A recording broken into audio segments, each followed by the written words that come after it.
Hello everyone, today I will discuss about complex numbers. सबसे पहले हम कॉम्प्लेक्स नंबर को डिफ़ाइन करने से पहले हमने जो प्रीवियस क्लास यानी कि क्लास 10th में जो हमने पढ़ा है पोलिनोमियल्स, उसके बारे में डिस्कस करते हैं कि कॉम्प्लेक्स नंबर हमारे बनेंगे कहाँ से। तो हमारा जो पोलिनोमियल होता है वो काफ़ी टाइप की इक्वेशंस होती हैं, और वो पोलिनोमियल कैसे बनता है, ये कुछ algebraic expressions and variables, algebraic expression, variables and arithmetic operations के कॉम्बिनेशंस के साथ बनता है। तो जो इक्वेशन बनती है उसे हम पोलिनोमियल्स कहते हैं। और ये जो पोलिनोमियल्स होते हैं ये हमारे काफ़ी टाइप के होते हैं। सबसे पहले होता है हमारा linear equation, linear, quadratic, cubic and by quadratic. और इसके बाद भी ये हमारी जितनी जितनी इसमें एक्स की पावर्स इंक्रीज होती जाएंगी उसके अकॉर्डिंग हमने इनके नाम रखे हुए हैं।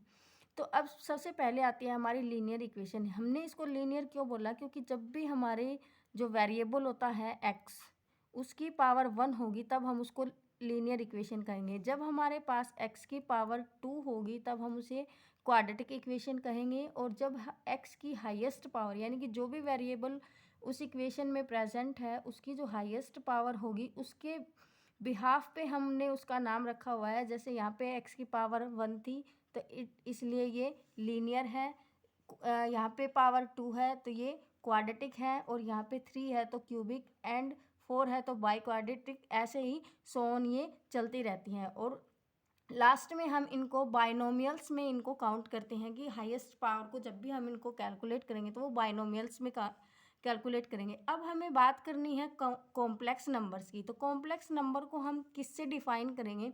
हमने क्वाड्रेटिक इक्वेशंस को सोल्व करना सीखा था। क्वाड्रेटिक इक्वेशन में क्या होता है कि ये जो इक्वेशन है इसको जब हम 0 के इक्वल रखते हैं तब हमारे पास दो वैल्यूज़ आती हैं। एक्स की हमारे पास दो वैल्यूज़ आती हैं, मान लीजिए ए और बी, या फिर आप इसका कोई और भी नाम रख सकते हैं क्योंकि ए और बी में हमारी इक्वेशन यहाँ पे ऑलरेडी है। तो हम इसका नाम यहाँ पे T1 और T2 रख लेते हैं ताकि हमें यहाँ पे कन्फ्यूजन ना। तो ये हमारे पास दो वैल्यूज़ आती हैं। तो ये दो वैल्यूज़ हम अलग अलग मेथड से फाइंड आउट करते थे। फैक्टराइजेशन मेथड है, एलिमिनेशन मेथड है, कंप्लीटिंग द स्क्वायर मेथड है। अब इसके बाद हमारे पास एक चीज़ आती थी कि हमारे पास एक क्वाड्रेटिक फॉर्मूला होता था। वो फॉर्मूला हमारे पास क्या होता था,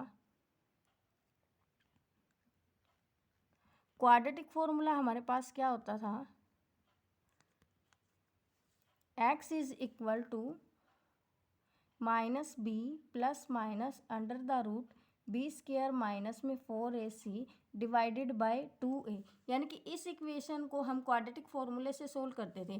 तो ये जो अंदर वाला होता है बी स्क्वायर माइनस में 4ac, ये क्या होता है हमारा डिस्क्रिमिनेंट बोलते हैं हम इसको।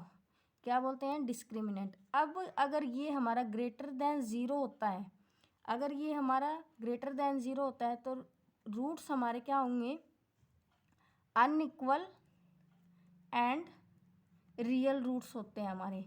और अगर ये इक्वल टू ज़ीरो होगा, बी स्क्वायर माइनस 4ac अगर ज़ीरो होगा तो रूट्स हमारे क्या होंगे, इक्वल एंड रियल। और अगर ये लेस देन ज़ीरो होते थे तो वहाँ पे हमारे इमेजिनरी रूट्स होते थे जिनको हम वहाँ पे सोल्व नहीं करते थे। सिर्फ हम यहाँ पे प्रीवियस यानी कि क्लास 10th के अंदर सिर्फ हम ये दो ही केस सोल्व करते थे, ये तीसरा सोल्व हम नहीं करते थे।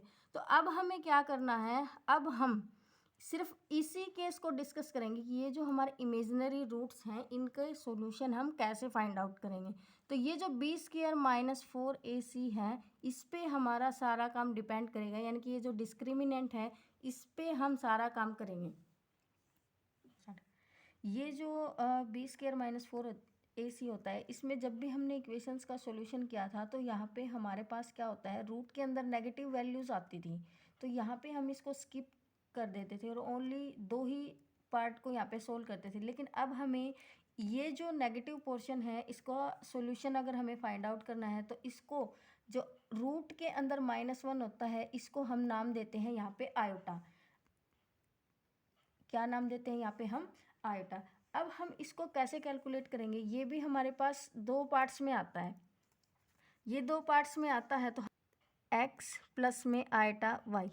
एक्स प्लस आयटा वाई हमने क्यों लिखा, क्योंकि ये जो पोर्शन है हमारे पास, ये जो है ये रियल पार्ट है हमारा, और ये जो है यानी कि रूट के अंदर -1, इसको हमने नाम दिया है आयटा। तो ये पूरा हमारा क्या होगा, इमेजनरी पार्ट। इसको हम लिखते हैं एक्स प्लस, और रूट के इसके अंदर जो हमारे पास वैल्यू आएगी इसको हमने नाम दिया है आयटा, और जो बाकी का जो पोर्शन बचेगा वो होगा हमारे पास वाई। तो इस कंप्लीट को हम क्या बोलते हैं, कॉम्प्लेक्स नंबर, जिसको हम स्मॉल जेड से डिनोट करते हैं। अगर हम इसकी डेफिनेशन देखें तो ये डेफिनेशन हमारे पास क्या होगी, इन number of the form x plus iota y, जिसको हम क्या लिखते हैं, जेड भी लिखते हैं।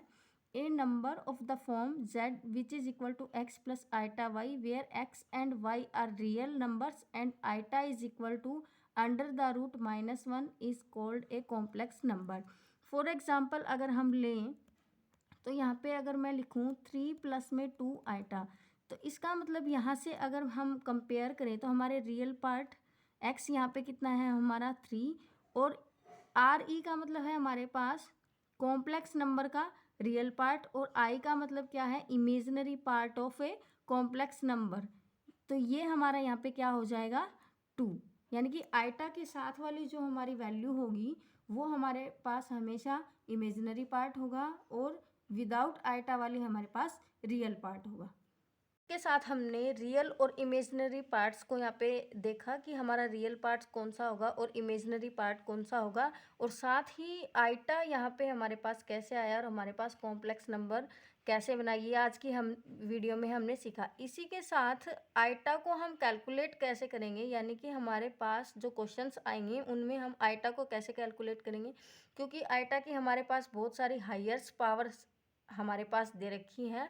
उनके सॉल्यूशन के लिए आयटा की जो वैल्यू होती है वो अभी अभी हमने यहाँ पे डिस्कस किया था कि डिस्क्रिमिनेंट की जो वैल्यू है वो नेगेटिव आती है, तब हमने उसको आयटा नाम दिया था। तो और अगर हमने इनकी हायर पावर्स को कैलकुलेट करना है तो वो हम कैसे कैलकुलेट करेंगे, यानी कि अगर हमें आयटा स्क्वायर कैलकुलेट करना है तो वो यहाँ पे हमारी कितनी हो जाएगी, अगर हम इन दोनों की मल्टीप्लाई करेंगे तो वो यहाँ से हमारी कितनी आ जाएगी, -1।